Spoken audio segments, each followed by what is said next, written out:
तो Nate Diaz की position इस टाइम आप समझ सकते हैं कि एक एम्प्लॉय है जो कंपनी में बहुत लंबे टाइम से काम कर रहा है, वो कहता है कि अब मैं आपके साथ और काम नहीं करना चाहता, मेरा बहुत अच्छा टाइम रहा आपके साथ, अब मैं किसी और कंपनी में जाके अपने लिए कुछ और करियर में करना चाहता हूँ।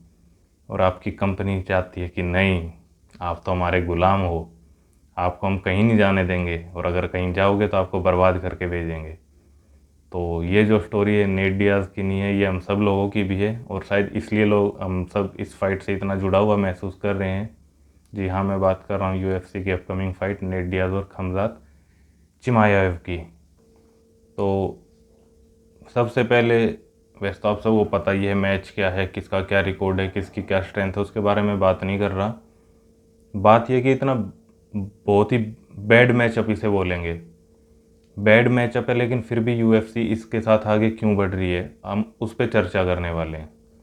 तो देखिए, जो नेट डियाज है वो क्लियर मना कर दिया है कि मैं यूएफसी के साथ अपनी जो पार्टनरशिप आगे नहीं रखना चाहता, मेरा कॉन्ट्रैक्ट की लास्ट फाइट है, इसे मैं रिन्यू नहीं कराऊंगा।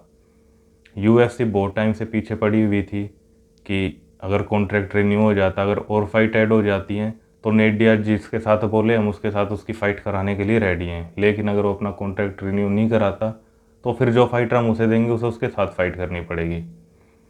अब देखिए, बहुत लोगों का कहना है कि जो नेट डियाज है इसका खमजात के साथ फाइट का कोई मतलब नहीं बनता। देखिए, जो खमजात है उसने already number 2 welterweight Gilbert Burns को हराया है, बहुत क्लोज फाइट थी लेकिन हराया है। नंबर 2 को हराने के बाद अनरैंक्ड नेट डियाज के साथ मैचअप करके खमजात को क्या मिलेगा। दूसरी तरफ नेट डियाज, उसने अपने पूरे करियर में अभी तक केवल एक वेल्टरवेट से फाइट करी जो प्रॉपर जिसे हम वेल्टरवेट बोल सकते हैं, वो था लियोन एडवर्ड्स।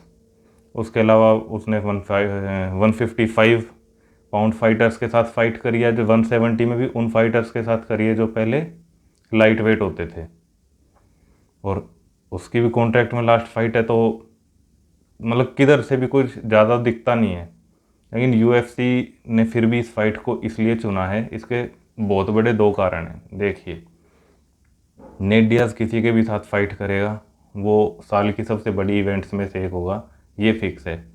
अब नेट डियाज के सामने ऑप्शन थे जस्टिन गेची, माइकल चैंडलर और टोनी फर्ग्यूसन, और वेल्टरवेट में भी ऑप्शंस थे। बहुत सारे फाइटर हैं जो उसके साथ फाइट करना चाहते हैं, क्योंकि मनी इन्वॉल्व है नेट डियाज की किसी भी फाइट में। और नेट डियाज ने खुद इंटरव्यू में बोला है कि कॉनर मैकग्रेगर के बाद वो सबसे ज़्यादा उनकी फ़ीस है पूरी यूएफसी में। तो जो यूएफसी दावा करता है कि हम चैम्पियंस को ज़्यादा अच्छी सैलरी देते हैं, वो भी दावा एकदम गलत है। वो पॉपुलर फाइटर्स को ही ज़्यादा पैसा देते हैं, और popular Nate Diaz, Conor McGregor के बाद सबसे ज़्यादा फेमस में नेट डियाज ही है यूएसए में। तो और यूएसए प्लस यूरोप आप मिला लीजिए। वैसे एशिया में जो है खबीब आगे है अपनी लोकप्रियता में नेट डियाज से। तो अगर नेट डियाज देखिए, अगर किसी भी लाइट वेट से अगर फाइट करता, यूएफसी को कोई फ़ायदा नहीं था। वो इसलिए वन इवेंट सेल आउट होती प्रॉपर, ठीक है, लेकिन लाइट वेट में चैम्पियनशिप फाइट के लिए लड़ना नहीं था नेट डियाज ने। और किसी भी फाइटर के साथ लड़ता उसके बाद कोई ऐसी ज़रूरत नहीं है यूएफसी को लाइट वेट के लिए, उनके पास लाइट वेट डिवीज़न में ऑलरेडी इनफ स्टार हैं। उनके पास बेनिल डारियस है जो कि विनिंग स्ट्रीक चल रही है लंबी, इस्लाम है जो कि नेक्स्ट चैंपियन बन सकता है, चार्ल्स ऑलरेडी स्टार है, गेची स्टार है, डस्टिन पोयरियर है, उसके अलावा माइकल चैंडलर है, इसके अलावा और भी है।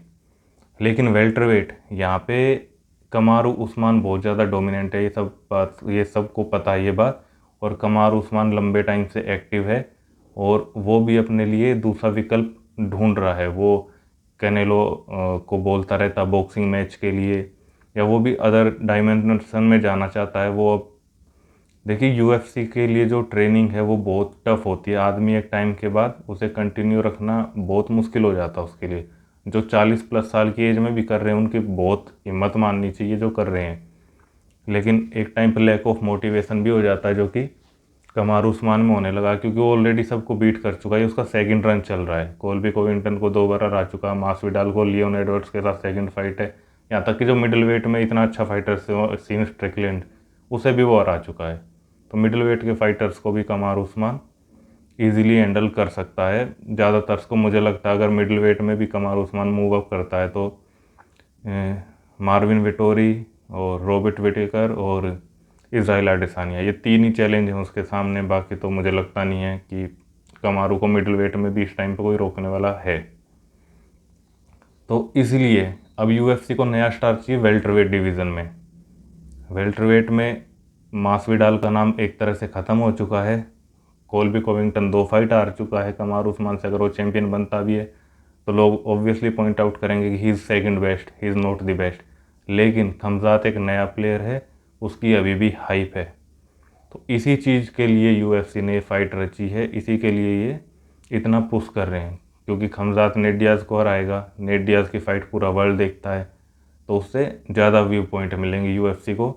जो खमजात को अभी भी नहीं जानते जो लोग, वो उसके बारे में और जानेंगे। और फिर जब खमजात का करीब करीब फिक्स है कि भाई नेट डियाज़ को हरा देगा, इसलिए यूएफसी के जो फैंस हैं इस फाइट को बुरा भी मान रहे हैं। जो नेट डियाज़ के फैंस हैं वो कहते हैं कि हमें थोड़ी इंटरेस्टिंग फाइट चाहिए थी, कि रेसलर के अगेंस्ट फाइट नहीं चाहिए थी नेट डियाज़ की, वो भी करियर की लास्ट फाइट यूएफसी में। दूसरी तरफ जो खमजात के फैंस हैं वो बोलते हैं कि हमें पता है खमजात इसे ईजिली हरा देगा नेट डियाज़ को, तो उनका भी मतलब कोई खास इंटरेस्ट नहीं है। लेकिन यूएफसी का ये इंटरेस्ट है कि नेट डियाज़ के बाद वो सीधा, क्योंकि खमजात का जितना करीब करीब श्योर है इसमें, एक नेट डियाज़ सबमिशन विक्ट्री ले सकता है, उसके अलावा उसका कहीं पर भी चांस नहीं लग रहा। हालांकि मैं खुद नेट डियाज़ को पसंद करता हूँ, लेकिन सच कहूँ तो चांस नहीं लग रहा है। तो कम जैसे ही खमजात ये फाइट जीतेगा उसे ऑफर होगी नेक्स्ट टाइटल फाइट, और कमारू उस्मान हो चाहे लियन एडवर्ड्स हो। और वो फाइट अगर लियन एडवर्ड्स जीतता है तो ये यूरोप में सेल आउट इवेंट करेंगे। कमारू उस्मान जीतता है तो अमेरिका में या अबू धाबी में ये इवेंट होगी फिर बहुत बड़ी। तो ये यूएफसी का प्लान है। इससे हमें भी सीख मिलती है कि भाई किसी भी कंपनी के लिए बिजनेस ही प्रायोरिटी है, उसके एम्प्लॉयज़ उसके लिए इतना मायने नहीं रखते। जब तक आपसे उसे कुछ मिल रहा है तभी तक आपकी वैल्यू है। जैसे ही आप कंपनी को कुछ देना बंद कर देंगे, अपनी नियम शर्तें अपना कुछ मांगने लगेंगे उधर से सामने से, तो फिर वो आपको बाहर का रास्ता दिखाएंगे और आपको आपकी पोजीशन भी दिखाने की पूरी पूरी कोशिश करेंगे। तो थैंक्स गाइस फॉर वॉचिंग। और आपके क्या व्यूज़ हैं, क्या कमेंट है, प्लीज़ शेयर कीजिएगा। और मैं इसी तरह से आगे भी वीडियो बनाने की कोशिश करूँगा। Thanks for watching.